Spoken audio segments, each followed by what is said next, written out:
Welcome to the development plan for a landscape gardening company's website.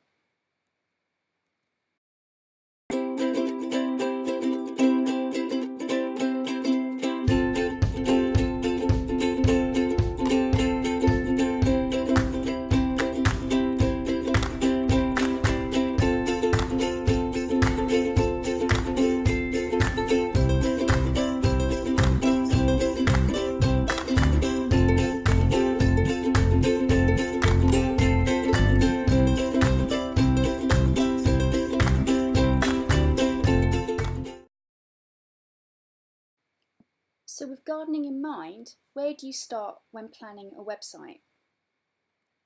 So throughout this presentation, I will talk you through the requirements, the mind map, the analysis, the design, the development, the testing stage, and then the acceptance of the final product. So what are the requirements for a website?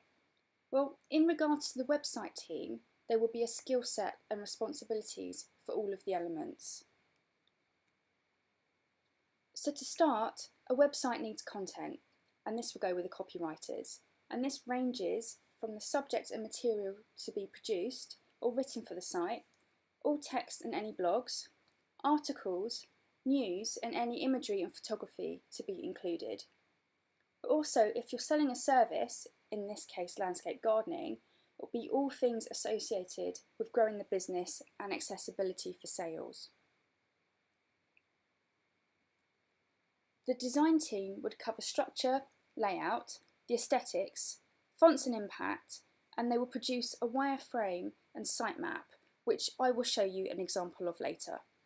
And they are responsible for the designs across all platforms, so from the desktop to tablet and mobile versions.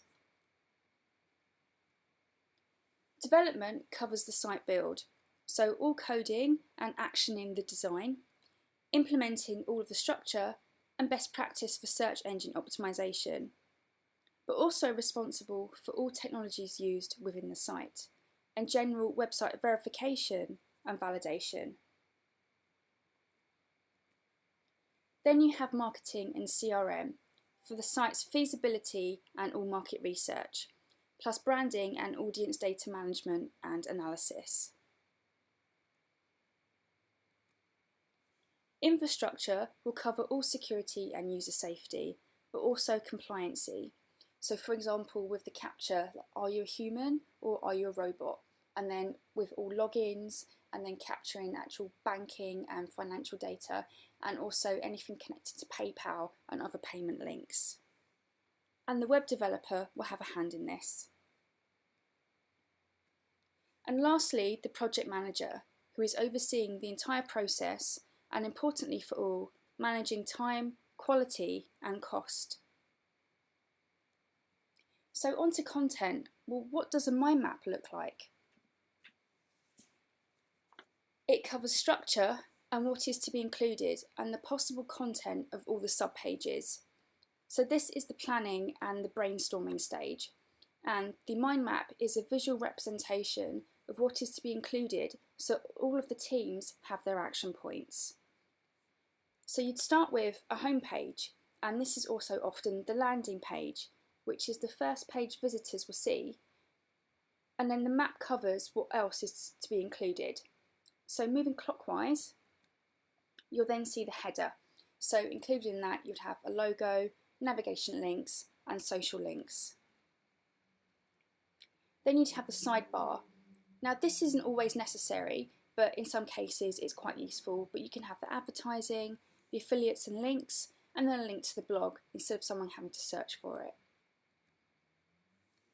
Then you'd have the footer, so more navigation links, the privacy policy and cookies, and then a contact link or a contact box, because it's best practice to have a way of contacting the company from the first page instead of someone having to search for it.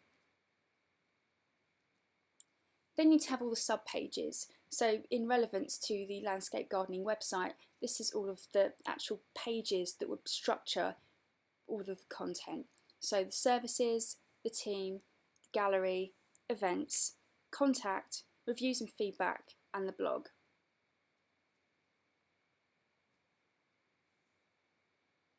So in deeper detail for analysis, we'd have SEO and SEM, so search engine optimization, so best performance for rankings in internet searches and continued visits, and then marketing for the site's visibility and organic reach.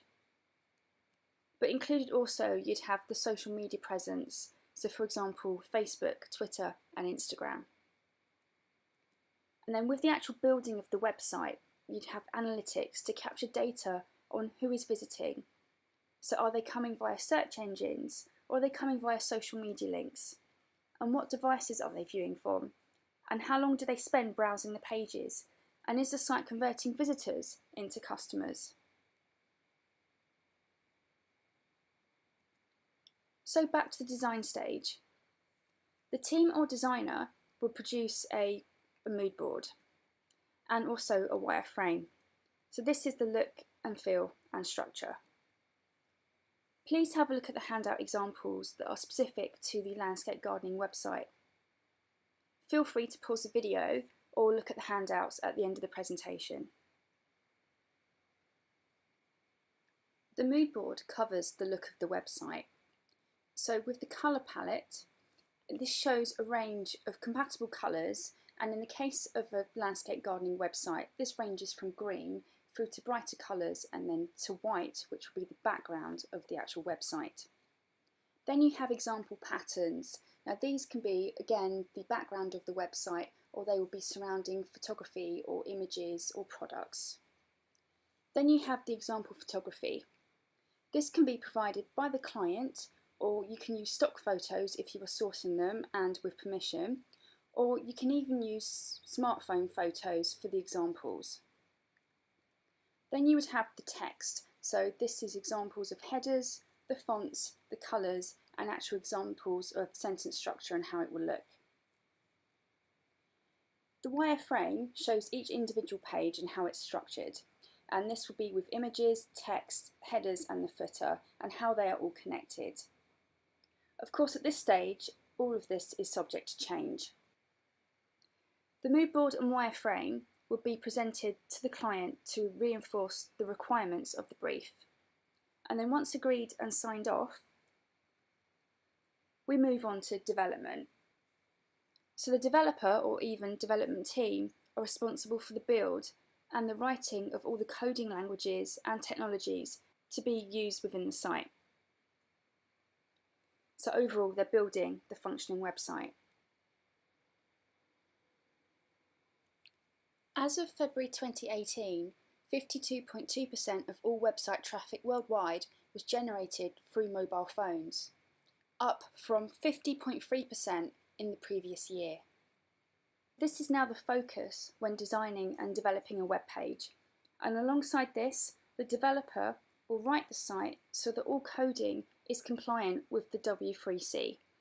This is the World Wide Web Consortium, the international community that developing protocols and guidelines to adhere to, and also to ensure the long-term growth of the web. So once all produced, we move to the testing and validation stage. So we'll be asking questions like, does the Landscape Gardening website deliver to the brief and the client's specifications? Does the formatting work? Does it look consistent in other browsers? Does the site transform when viewed on a mobile site compared to the desktop display? Do all images load?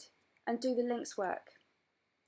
This stage will go through as many sets of tests as necessary. But once all the stages are completed and passed, we'll have a website, a satisfied client, and site visitors that are hopefully converting into customers. So thank you for your time, and please contact me if you have any questions.